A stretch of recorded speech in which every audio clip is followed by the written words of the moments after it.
Olá, Pro, tudo bem com você? Bem-vinda a mais um vídeo aqui no canal, é um prazer enorme mais uma vez poder conversar com você.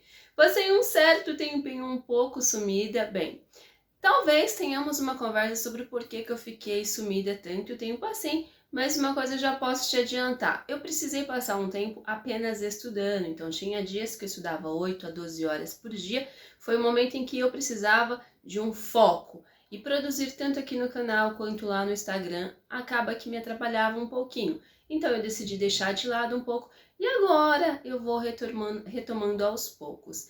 Outra coisa também que aconteceu é que acabou eu pegando o bendito ou o maldito, se é que a gente pode dizer assim, do vírus Covid-19. Aí eu fiquei bem derrubada e acabou me atrasando um pouco a voltar aqui para o canal, mas agora tá tudo bem, graças a Deus, e estou de volta.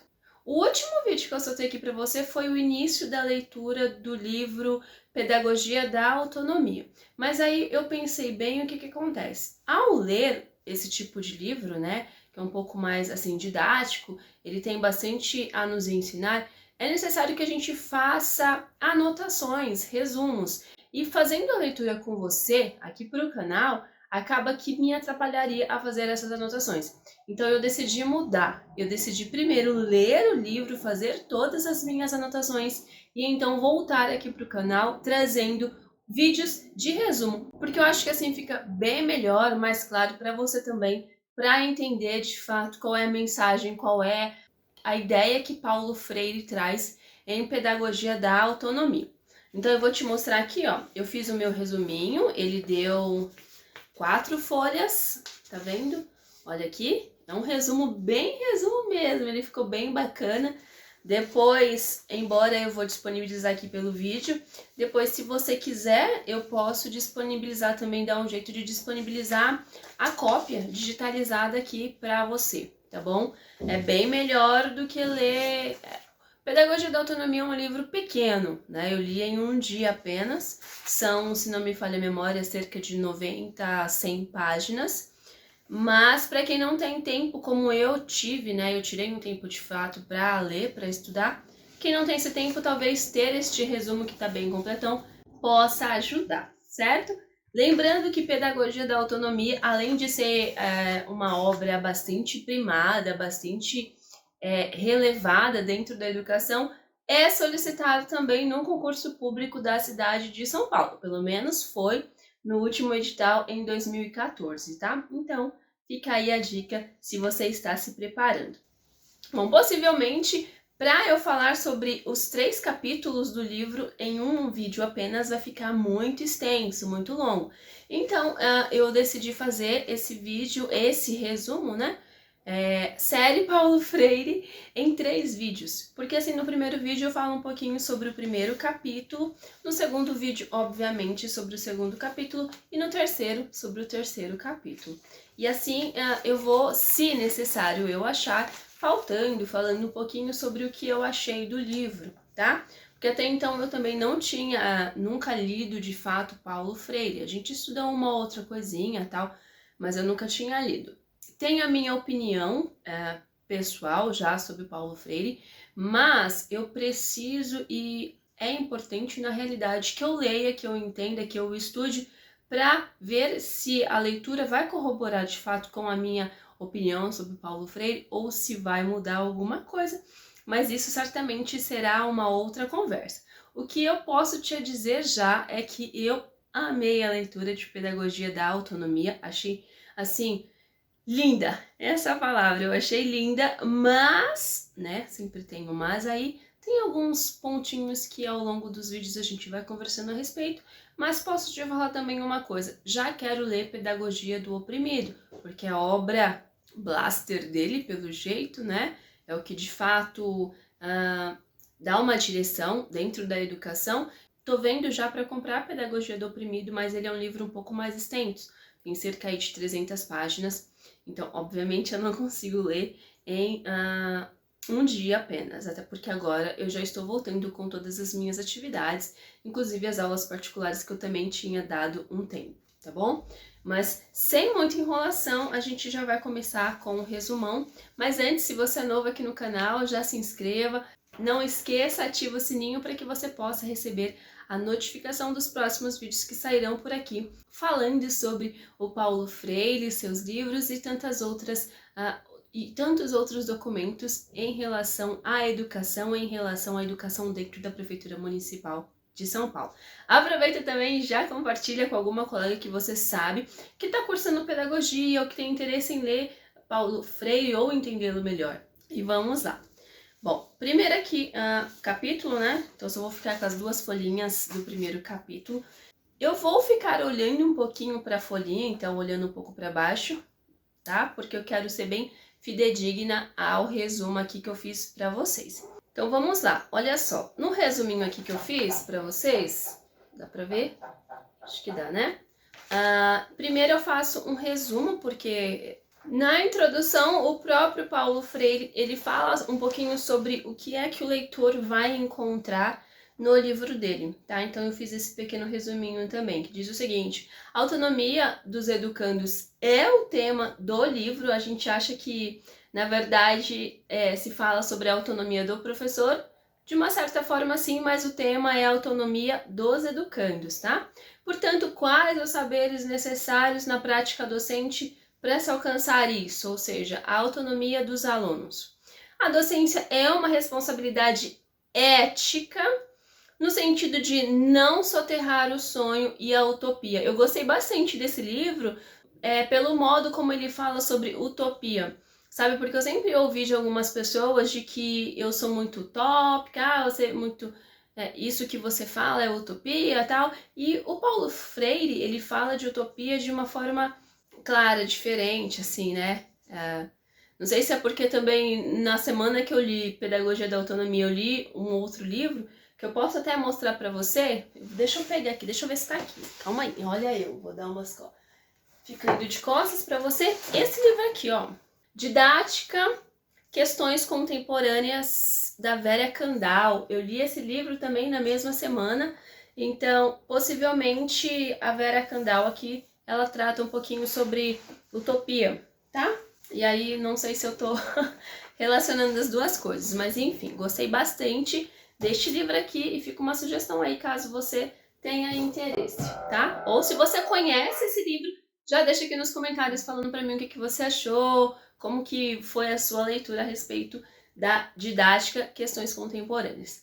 Vamos voltar para a pedagogia da autonomia. E por fim, o Paulo Freire diz que a prática educativa defendida no livro dele, que possivelmente resolverá alguns dos problemas que a gente encontra dentro da educação ou da sociedade, é de treinar tecnicamente o estudante. Aqui eu vou deixar para você pensar um pouquinho o que ele quer dizer com tecnicamente, tá? Mas enfim, vamos ao primeiro capítulo. O primeiro capítulo tem como título Não há docência sem discência. Dentro desse primeiro capítulo, ele tem uma subdivisão com 9 tópicos que eu separei, olha só, por estrelinhas, tá vendo? Tá bem legalzinho esse resumo aqui para você entender, bem legalzinho mesmo.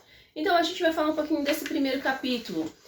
Não há docência sem discência, tá? Então aqui o educador progressista é defendido como um instrumento. Para Freire, é necessário que o professor tenha uma reflexão crítica sobre a docência. Ainda, na formação, entender que não se transfere o conhecimento, mas que nós devemos criar possibilidades para a sua produção ou a construção, né? É uma ideia um pouco contrária do professor conservador ao meu pensar aqui, tá bom? Então, sobre essa questão de criar possibilidades para que o aluno desenvolva o seu próprio conhecimento, isso já é uma fala bastante conhecida de nós aqui atualmente na educação, né? É aquela ideia que se diz sobre a educação um pouco mais construtivista, tal, né? Deixar que o aluno ele crie, ele participe, porque ele é um sujeito ativo do seu ensino-aprendizagem. E aí o primeiro ponto, trabalhado ainda no primeiro capítulo: ensinar exige rigorosidade metódica. Não simplesmente transferir um conhecimento, mas o professor ser capaz de olhar criticamente para o que lê, relacionar reflexivamente com o contexto e conseguir cultivar a mesma curiosidade crítica em seus alunos. Logo, ambos vão construindo e compreendendo o ser em questão, né? Então, tudo que a gente lê, tudo que a gente tem para trabalhar, a gente precisa ler criticamente e refletir sobre aquilo que nós estamos lendo. É a partir do ser crítico que nós conseguimos ou nós conseguiremos tornar os nossos alunos também leitores críticos. Depois, o segundo ponto, ensinar exige pesquisa. Não há ensino sem pesquisa. Precisamos constantemente nos questionar e buscar respostas. De tal forma, passaremos do conhecimento ingênuo, que é o nosso senso comum, para o conhecimento epistemológico. Para mais, assim, ensinaremos os educandos. Então, você percebe que aqui, eu estou no segundo tópico apenas do primeiro capítulo, mas aqui o Paulo Freire, ele vai nos dando caminhos para nos tornarmos bons professores. Então, o primeiro aí, que ensinar exige rigorosidade metódica. Depois, ensinar exige pesquisa. Então, sim, nós, professores, não é porque nós terminamos a licenciatura que nós estamos aptos a entrar em sala de aula e fazer o nosso trabalho.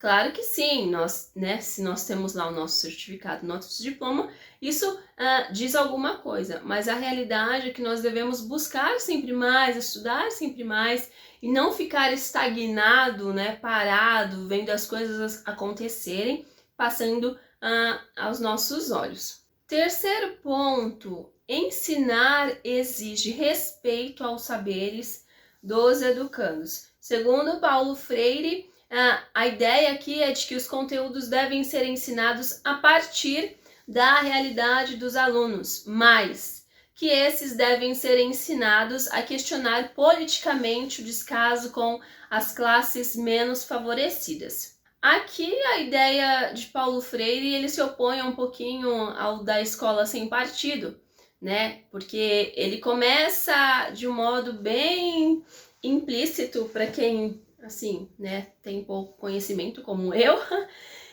a introduzir ali um cunho um pouco político, sabe? Ó, você tem que ir para cima, você tem que lutar, você tem que lutar e defender os seus direitos, tá? E para isso ele contraria a ideia da escola sem partido. Ou talvez aqui ele também não defenda um partido explicitamente, é que depois isso vai ficando um pouco mais claro, mas de que ele diz que nós temos de ser políticos, né? E ele vai falar sobre isso mais à frente. Quarto ponto, ensinar exige criticidade. Então, superação do conhecimento ingênuo, que é lá o senso comum, para o conhecimento epistemológico. Somente é possível no incentivo, cultivo da curiosidade regada de criticidade. No livro nós encontramos o exemplo da curiosidade entre camponeses e cientistas, né? Que ele diz que a curiosidade em ambos é a mesma, que no entanto o último, né, o grupo dos cientistas, na verdade, ele se refaz por conta da criticidade.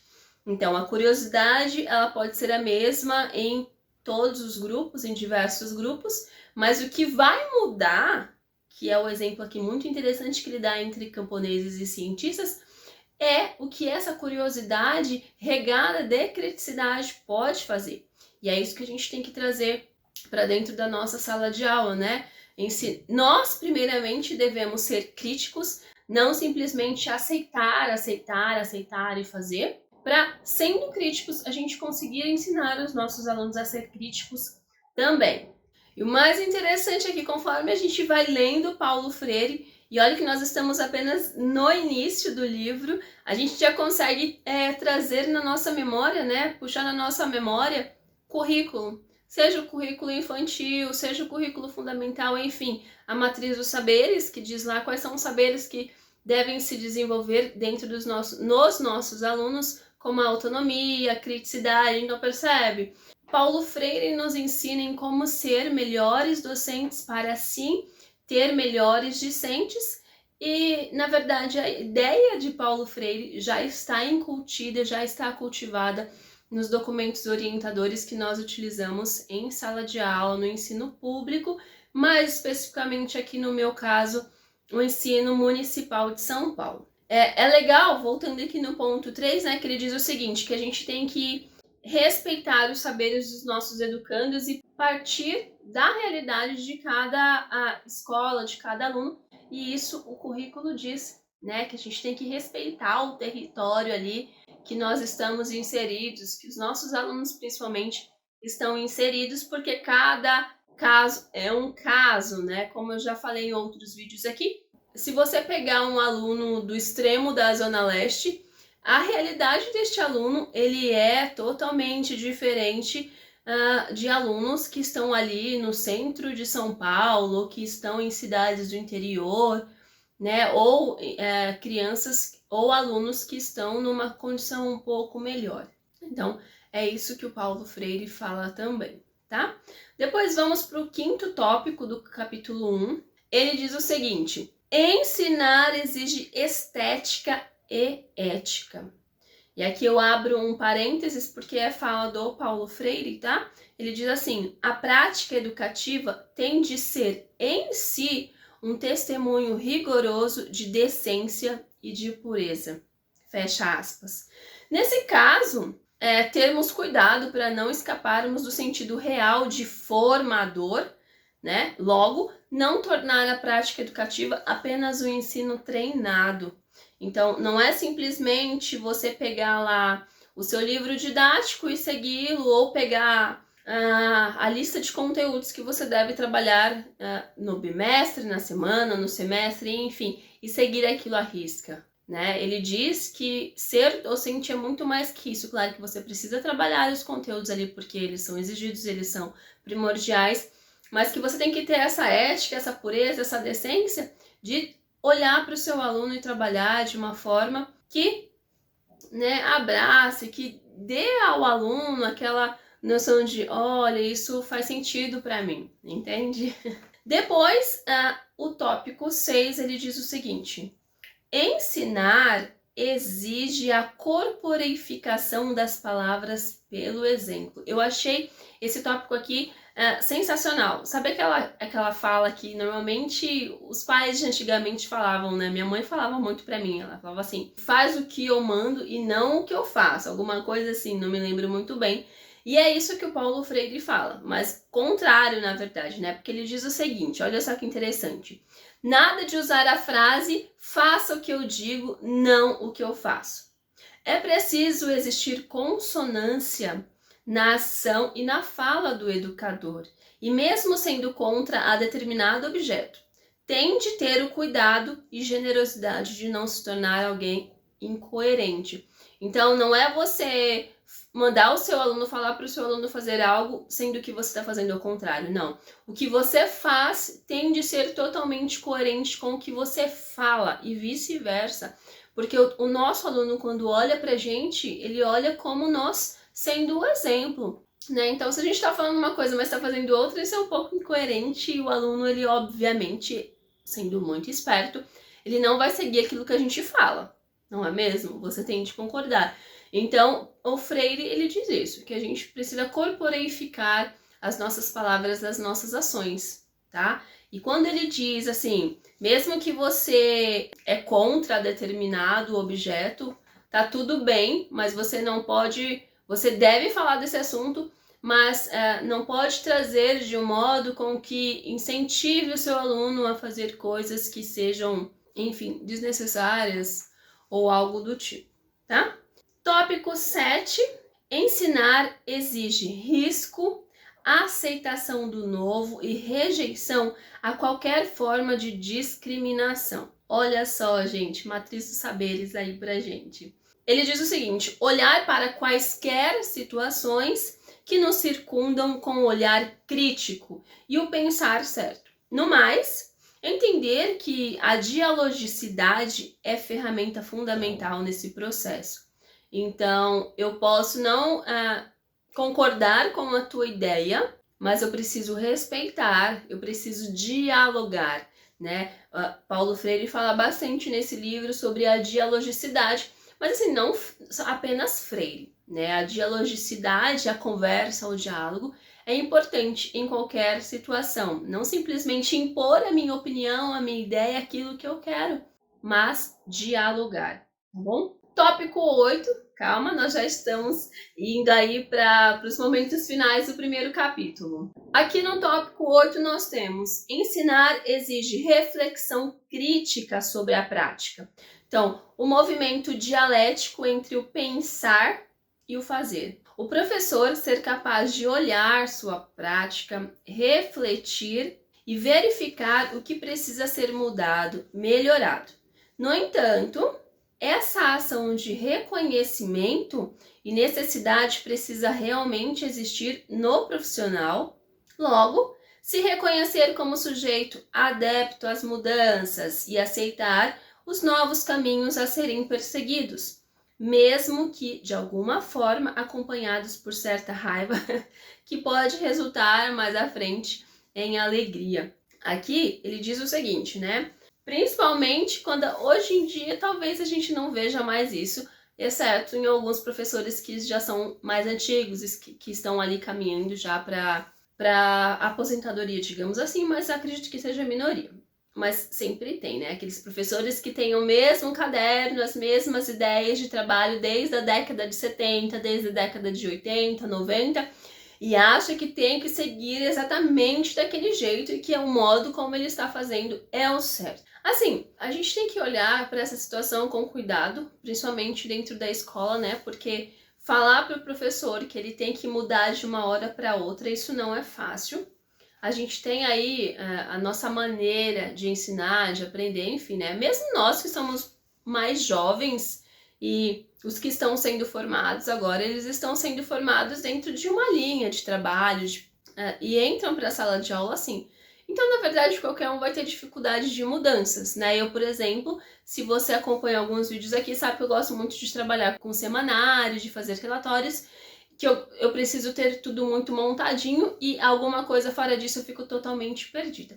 E assim com muitos professores. Mas o que a gente sabe também é que o mundo vem mudando muito, né? A nossa sociedade está assim, né? Tudo mudando, novas tecnologias, novos modos de trabalho, diversas pesquisas, diversos estudos, cada um falando uma maneira de se trabalhar e, na verdade, para nós que estamos dentro do ensino público, seja estadual, seja municipal, a gente acaba tendo uma linha ali a seguir, um pensamento que a gente tem que desenvolver e talvez a gente fique um pouco perdido.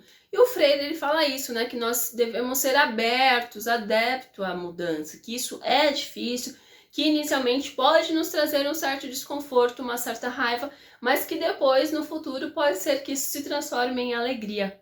Tá? Então, estar aberto a essa mudança, né? Ser adepto a isso. E por fim, o nosso último tópico aqui, o 9º tópico, ensinar exige o reconhecimento e a assunção da identidade cultural. Assumir-se enquanto ser no lugar tanto de formador como de formado, de entender a necessidade do ensino, do pensamento certo, o conhecimento epistemológico né? Também que as questões emocionais estão presentes e merecem atenção.